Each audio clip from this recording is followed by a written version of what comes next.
यदा यदा हि धर्मस्य ग्लानिर्भवति भारत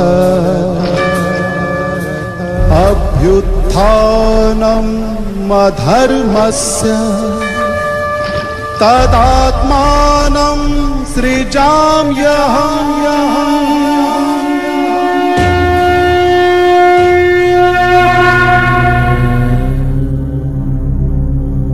गीता में वर्णित इस प्रसिद्ध श्लोक में भगवान कहते हैं कि जब जब भारत में धर्म की अतिग्लानि हुई, अधर्म बढ़ा, तब तब धर्म की पुनर्स्थापना करने के लिए परमात्मा ने इस धरा पर अवतरण लिया है।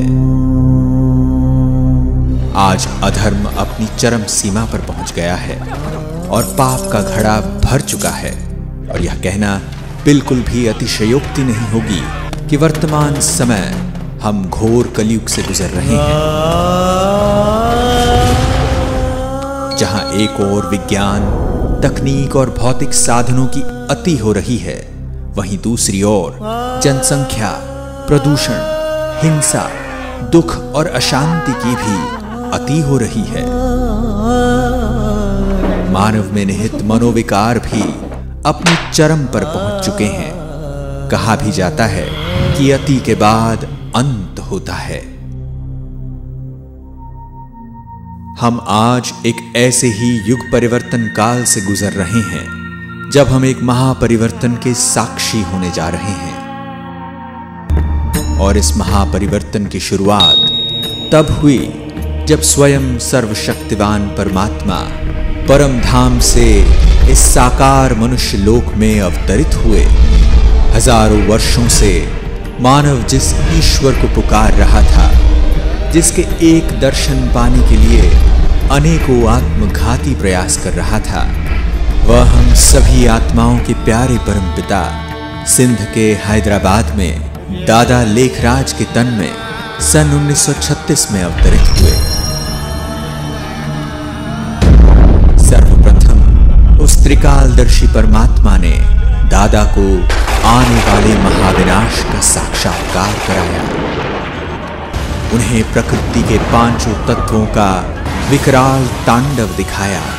कहीं भूकंप तो कहीं ज्वालामुखी, कहीं आग तो कहीं पानी का सैलाब गांव के गांव निकल रहा है, कहीं बाढ़ तो कहीं समुद्र की उछालें ऐसी जैसे कि समूल पृथ्वी को ही काल के गर्त में समा दे।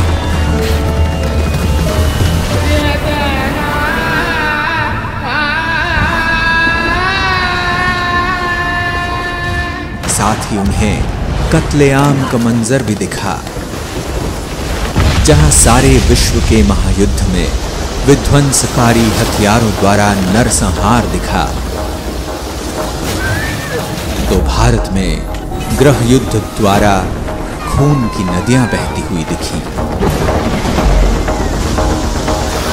ऐसे महाप्रलयंकारी साक्षात्कार का अनुभव करके दादा को इस विनाशी दुनिया से वैराग्य आ गया।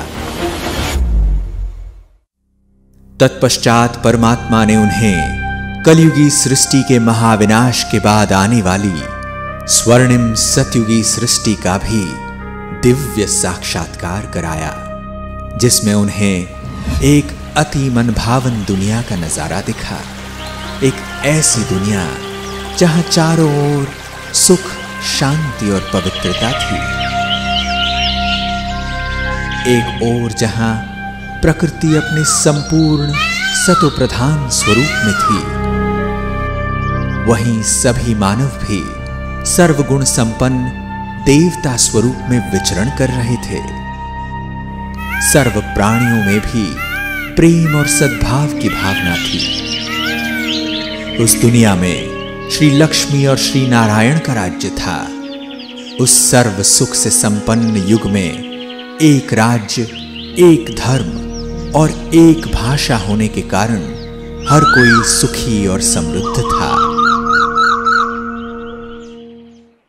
इसके पश्चात निराकार परमात्मा ने दादा को ऐसी श्रेष्ठ दुनिया स्थापन करने के लिए निमित्त बनाया और उनका अलौकिक नाम दादा लेखराज से प्रजापिता ब्रह्मा रखा तथा नियमित रूप से उनके तन का आधार लेकर सत्य ज्ञान की धारा प्रवाहित करना प्रारंभ किया और ऐसे ही शुरुआत हुई ओम मंडली की।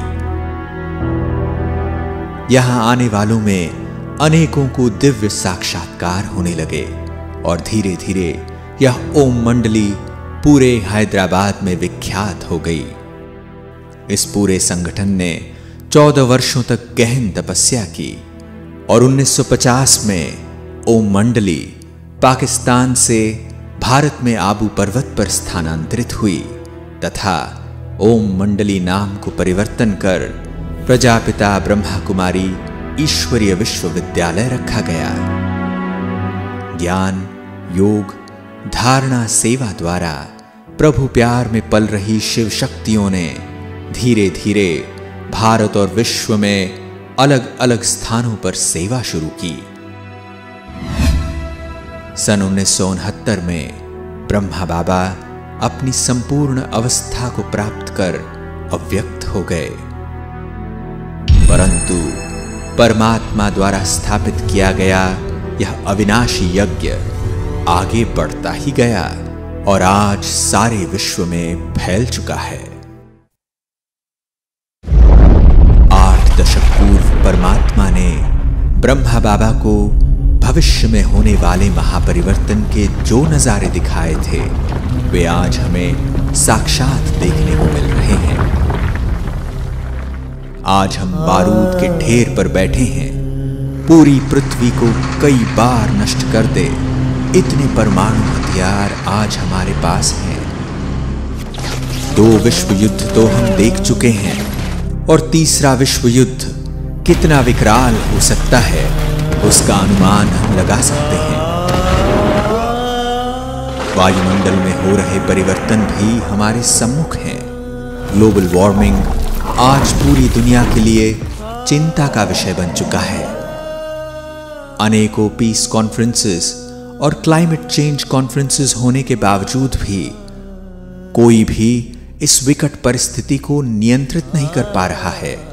न चाहते हुए भी हम अपने विनाश का स्वयं ही आह्वान कर रहे हैं। समय बहुत तीव्र गति से आगे जा रहा है। आवश्यकता है कि हम सभी इस महापरिवर्तन काल को पहचानें। हमारा उद्देश्य आपको महाविनाश की बात से डराने का नहीं, अपितु उस विनाश के बाद आने वाली नई स्वर्णिम सतयुगी दुनिया के बारे में बताना है। इस परमात्मा अवतरण की वेला के महत्व को जान परमात्मा द्वारा बताई जा रहे श्रीमत को अपने जीवन में धारण करने से ही हम उस दुनिया में जा पाएंगे। इस ईश्वरीय ज्ञान का लाभ विश्व की हर आत्मा ले सकती है, क्योंकि हम सभी आत्माएं उस परमपिता परमात्मा की संतान हैं और यह ईश्वरीय ज्ञान हमारा जन्म सिद्ध अधिकार है। याद रहे, अभी नहीं तो कभी नहीं। ओम शांति। कितना सुंदर वो अंजुमन होगा, हर एक दिल में सुख चमन होगा, हर एक दिल में सुख चमन होगा। धुन मुरली से गूंज उठे मधुबन, होता है आबू में शिवा से मिलन। मेरे भारत में आए हैं भगवन, होता है आबू में शिवा से मिलन। मेरे भारत में आए हैं भगवन, मेरे भारत में आए हैं भगवन। धन्यवाद। 1984 में द्रौपदी मुर्मू ने अपनी 3 साल की बेटी को खो दिया। इसके बाद 2010 में उनके 25 वर्षीय बड़े बेटे की मौत एक दुर्घटना में हो गई। इसके बाद 2013 में उन्होंने अपने छोटे बेटे को भी खो दिया और फिर 2014 में उनके पति ने भी उनका साथ छोड़ दिया। उनके पति की भी मृत्यु हो गई, गहरे डिप्रेशन में भी चली गई। लेकिन उन्होंने तब भी हार नहीं मानी और अपनी जिंदगी को एक बार फिर नए सिरे से शुरू किया। डिप्रेशन से लड़ने के लिए उन्होंने मेडिटेशन का सहारा लिया। उन्होंने ब्रह्म कुमारी को ज्वाइन किया और वहां जाना शुरू कर दिया। 2014 तक वो लगातार मेडिटेशन के लिए जाती रहीं और आप यकीन नहीं मानेंगे, इस दौरान उन्होंने एक दिन भी मिस नहीं किया। वो हमेशा अपने साथ ब्रह्म कुमारी संस्थान से जुड़ी एक पुस्तक रखती थी, जिससे उनका ध्यान करने का जो रूटीन था वो कभी भी टूटा नहीं। और आखिरकार धीरे धीरे उन्होंने अपनी इच्छा शक्ति से डिप्रेशन को हरा दिया। ब्रह्मा कुमारी से मेरा ये संबंध इसलिए भी खास है क्योंकि स्व से ऊपर उठकर समाज के लिए सर्वस्व समर्पित करना आप सभी के लिए आध्यात्मिक साधना का स्वरूप रहा है। मैं ब्रह्मा कुमारी संस्था से जुड़े सभी वरिष्ठ मार्गदर्शकों का, इसके लाखों अनुयायियों का हृदय से अभिनंदन करता हूं। साथियों, भारत के ऋषियों ने हजारों वर्ष पहले ही प्रकृति, पर्यावरण और पानी को लेकर संयमित, संतुलित और संवेदनशील व्यवस्था का सृजन किया था। ब्रह्मा कुमारियों का ये भगवान वाच सुनने का इससे क्या फायदा है? जो मानव देव बन सकता है, जो नर से नारायण बन सकता है, जो श्री लक्ष्मी बन सकता है, तो मेरे को एक आकर्षण हुआ। नर से नारायण बन सकता मगर मानव से देव बन सकता, तो क्या करना चाहिए? तो फिर मैं 7 दिन का कोर्स लिया हूं और उसका सबूत मेरे में जो वकील जैसा था, अच्छे वकील थे मगर इतने जो झूठा इतना उतरे हुए गिरे हुए वकील नहीं था, फिर भी वो जीवन भी और ऐसा बदल गया, पूरा वेजिटेरियन बदल गया। 25 साल से मैं पूरा तन मन धन पवित्र रहता हूँ, मनसा वाचा कर्मना सच्चा ही करता हूँ। सारे देश के एमएलए, एमपी, मंत्री, मुख्यमंत्री, गवर्नर सारे लोगों को ये ब्रह्म कुमारी इसका साधना सिखाने का कोशिश होना चाहिए ताकि अच्छे निर्णय लेंगे। अच्छे निर्णय लेना, शांत से निर्णय लेना, बुद्धि से निर्णय लेना, विवेक से निर्णय लेना और निश्चल मन से लेना, स्वार्थ से नहीं लेना, निस्वार्थ भावना से लेना। ये सारे विषय जो है आध्यात्मिक साथ मिलता है। यहाँ बैठे हुए सभी लोग जो है ये आध्यात्मिकता के मूर्ति है। वर्ष में हमें कहते हुए बड़ा अपार प्रसन्नता हो रही है कि बैठे हुए जो साधु सन्यासी ये बैठे हुए सफेद वस्त्रों में हैं, बैठे हुए दादी और दीदियां हैं, भाई हैं। आज हमें लगता है कि अगर हमारी कहीं ऐसी आवश्यकता पड़ी कि संस्था के लिए, इन व्यक्तियों के लिए, इन हमारे बैठे हुए मूर्तियों के लिए, तपस्वियों के लिए अगर जान भी देना पड़े तो शायद कम है, और मैं देने से पीछे नहीं हटूंगा। मैं देख रहा था, एक बार हमसे भी कोई पूछ रहा था, स्वामी जी इसके बारे में अनुभव बताओ। मैंने कहा क्या मैं अनुभव बताऊं? मैं आया था तो मैं सोचा था बाबा का जो सूत्र है, आ मेरे दिल में बस जा, मुझको पटा ले या पट जा। तो मुझे तो मैं पट ही गया हूं कि पटा लिया हूं, मुझे खुद पता नहीं है। मैं दीवार पे देखता हूं, सफेद दीवार पे लाल से लिखा हुआ है प्रजापिता ब्रह्मा ईश्वरी विश्वविद्यालय। ये जितने सन्यासी बैठे हुए लाल कपड़ों में, बाबा की इतनी सुंदरता, इतनी परम धाम के इतना वर्णन, ये इतने अच्छे शब्दों में हम जैसे लोग जो लौकिक से अभी लौकिक में हैं, तो उनको समझने के लिए ये गीत बहुत काम आते हैं। बहुत सेवाभावी, बहुत स्नेह देने वाले हैं, बहुत प्यार करने वाले हैं। यहाँ आके ये बाबा का घर, जब प्रेसिडेंट ने कहा कि ये बाबा का घर है, ये मेरा बाबा का घर है, तो मुझे एकदम इमोशनल हो गई मैं इतना उनकी बातें सुन के कि कैसे वो कनेक्टेड हैं, कैसे जुड़ी हुई हैं। और आशा दीदी, आपने जो मुझे कल बात कही थी कि निरहंकारी बन के कला प्रस्तुत करो या गाना जो भी कर रहे हैं आपको करो, तो उसमें निखार आएगा और भी निखार आएगा। तो ये बात मैं हमेशा ध्यान में रखूँगी। और आज की मुरली मैंने आपसे सुनी, मैंने टीवी पे सुना था, लेकिन आज सामने बैठ के सुनने से तो बहुत ही अच्छा लगा मुझे। परमात्मा हमारा इसमें सहयोगी बन करके इस धरती पर आया हुआ है और ये प्रजापिता ब्रह्मा कुमारी संस्था इस कार्य के लिए सबसे आगे बढ़ कर के आई है। हम अभी तक 3000 संस्थाएं हैं विश्व में, लेकिन सबसे ज़्यादा धर्म ग्लानि की चिंता किसी संस्था को है, सबसे ज़्यादा भारत को स्वर्ग बनाने की चिंता किसी संस्था को है, तो वह प्रजापिता ब्रह्मा कुमारी ईश्वरीय विश्वविद्यालय को है। लेकिन मात्र एक यही संस्था है जिसको सबका दुख, सबका दर्द, सबकी पीड़ा सबसे ज़्यादा होती है।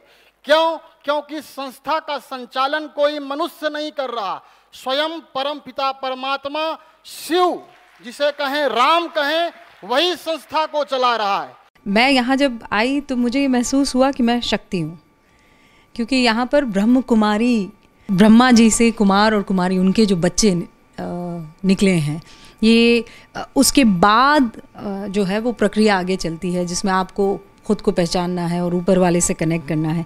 लेकिन औरतों को जिस तरीके से आगे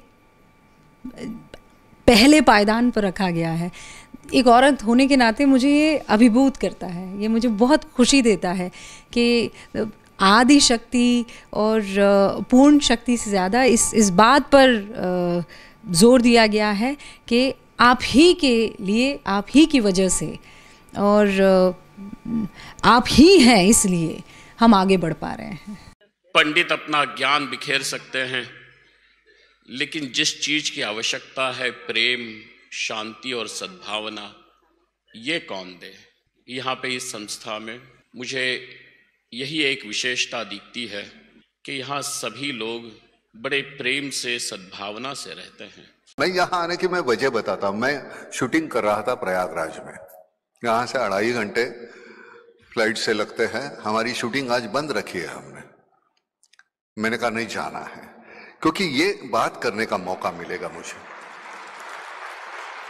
मैंने कोई मेहरबानी नहीं की, मैं वहीं जाता हूं जहां मुझे खुशी मिलती है। आपको मिलती है कि नहीं मुझे नहीं मालूम।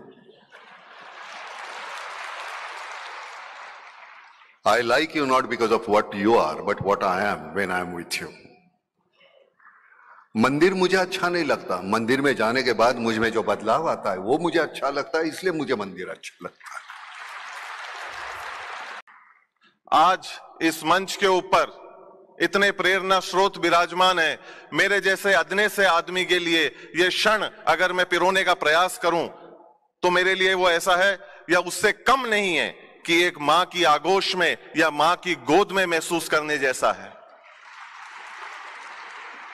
आज ब्रह्म कुमारी ने जो न्योता दिया, सबसे पहले तो मैं उसको लेकर अभिभूत हूं। मैं धन्यवाद ज्ञापित करता हूं, मैं नतमस्तक होता हूं। पर इसके साथ में, इसी सांस में मैं ये बात भी कहना चाहता हूं कि ये केवल व्यक्तिगत तौर के ऊपर लक्ष्यराज सिंह मेवाड़ का सम्मान नहीं है, ये हर देश के अंदर हर युवा का सम्मान है कि आपने मुझे इस मंच के ऊपर जगह दी, अपने हृदय के अंदर आपने मुझे जगह दी। शायद मैं जीवन पर्यंत अगर अपने जीवन को व्यतीत करता और अपने जीवन की सार्थकता अगर कभी विचार में लाता, तो बिना इस स्थान पर आए मेरे जीवन की सार्थकता मुझे नहीं लगता कि पूरी हो पाती। आप सबका प्रेम, आप सबका कार्य, आप सबकी सेवा, सत्य मानिए तो इससे बड़ा धर्म मेरे जीवन में दूसरा कहीं नहीं देखने को मिला जो आप यहाँ धर्म में व्यतीत कर रहे हैं। मैं अभी स्टूडियो में था, स्टूडियो से जब यहाँ आने लगा तो मार्ग में मैंने एक बात कही, आप लोगों के मध्य में भी कहना चाहता हूँ। यहाँ आकर ये लगता है कि ये भगवान का घर है।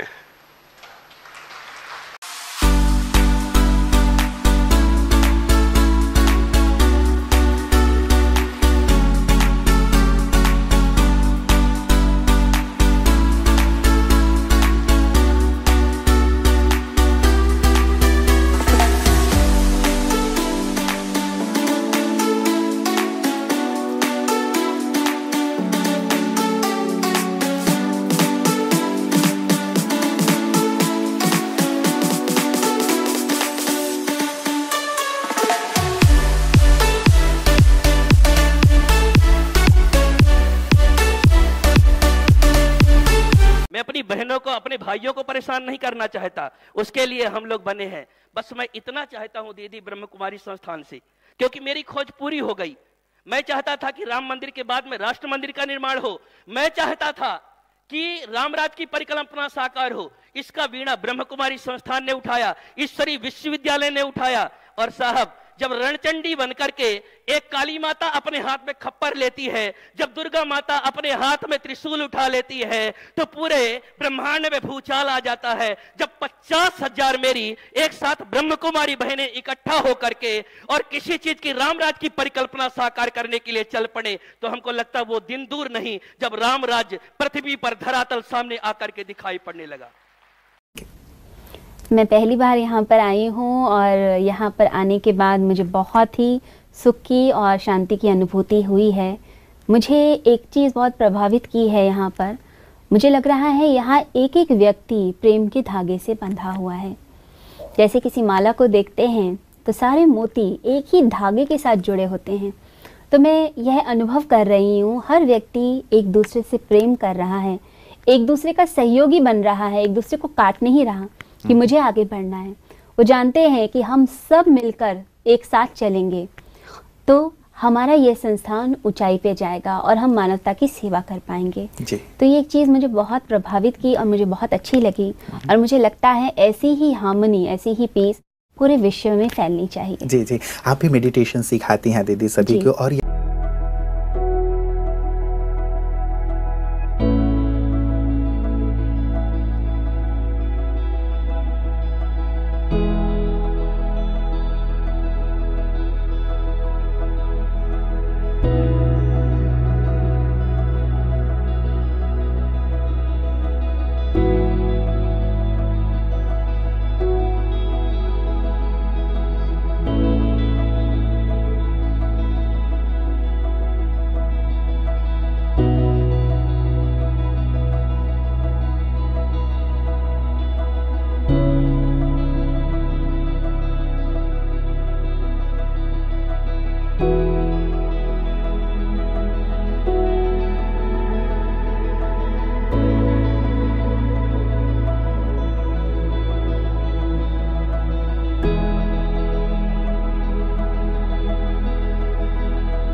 जीवन मूल्य मानव को महान एवं सम्माननीय बनाते हैं। आज एक अनाथ बच्चे की तरह हमारा जीवन आध्यात्मिक मूल्यों के बगैर दिशाहीन और नीरस हो गया है। इन्हीं जीवन मूल्यों से मानवता को विगत 8 दशकों से संपन्न करने का प्रयास कर रहा है प्रजापिता ब्रह्मा कुमारी ईश्वरीय विश्वविद्यालय। इसके लिए परमपिता परमात्मा की कल्याणकारी भावना प्रेरणा स्रोत रही। सन 1936 में सर्वशक्तिवान परमात्मा की प्रेरणा द्वारा सिंध हैदराबाद में दादा लेखराज के माध्यम से इसका बीजारोपण ओम मंडली के रूप में हुआ। दादा लेखराज भगवान में अटूट विश्वास रखते थे और उनकी परमात्मा मिलन की लगन से प्रभावित होकर परमात्मा ने उन्हें अनेक दिव्य साक्षात्कार कराए।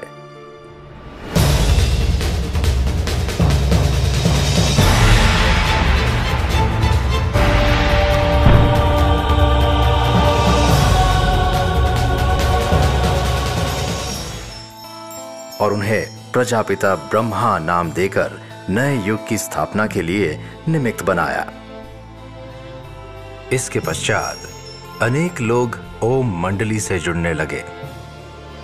ब्रह्मा बाबा ने नारी शक्ति को आगे रखते हुए संस्था का नेतृत्व माताओं और बहनों को सौंपा।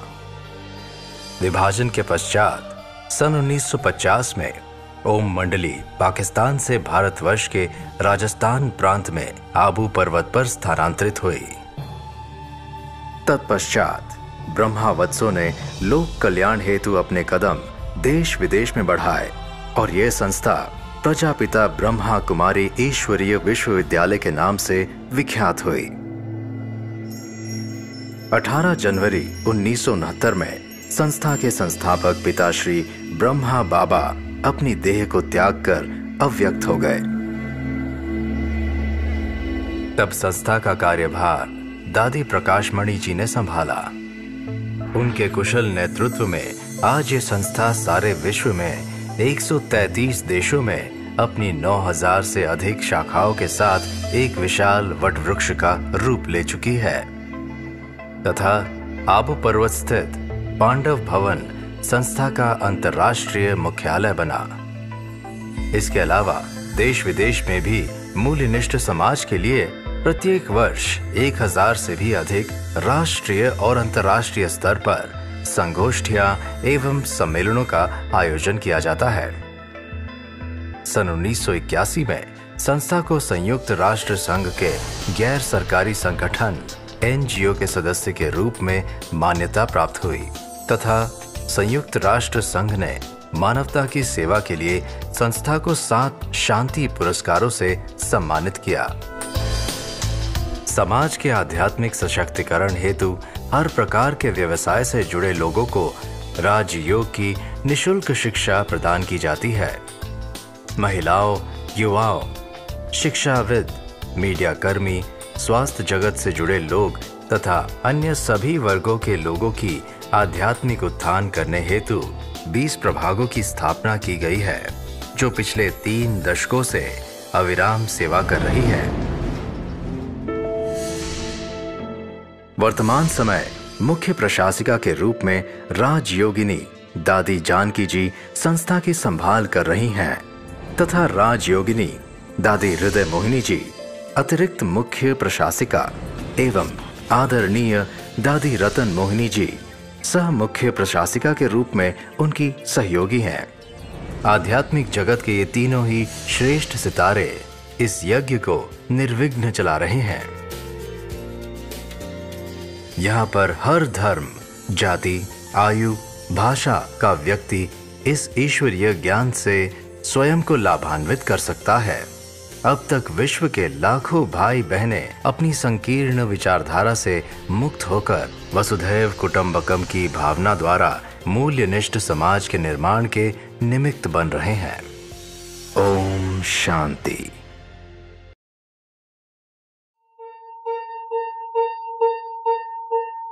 मधुबन खुशबू देता है, सागर सावन देता है, जीना उसका जीना है, जो औरों को जीवन देता है। मधुबन खुशबू देता है।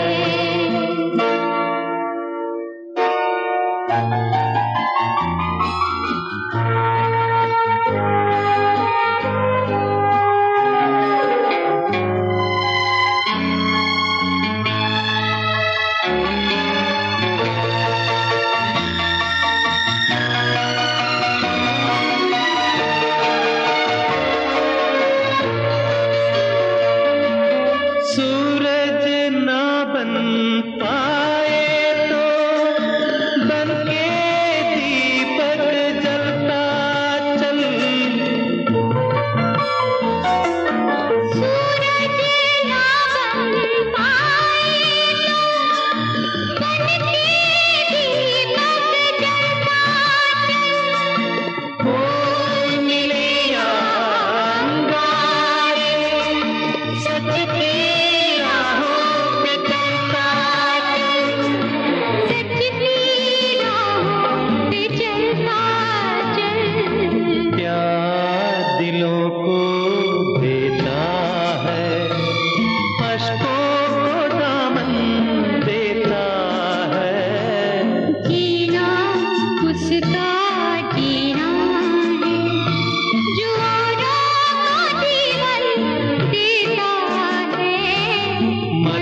खुशबू देता है, सागर सावन देता है, मधुबन खुशबू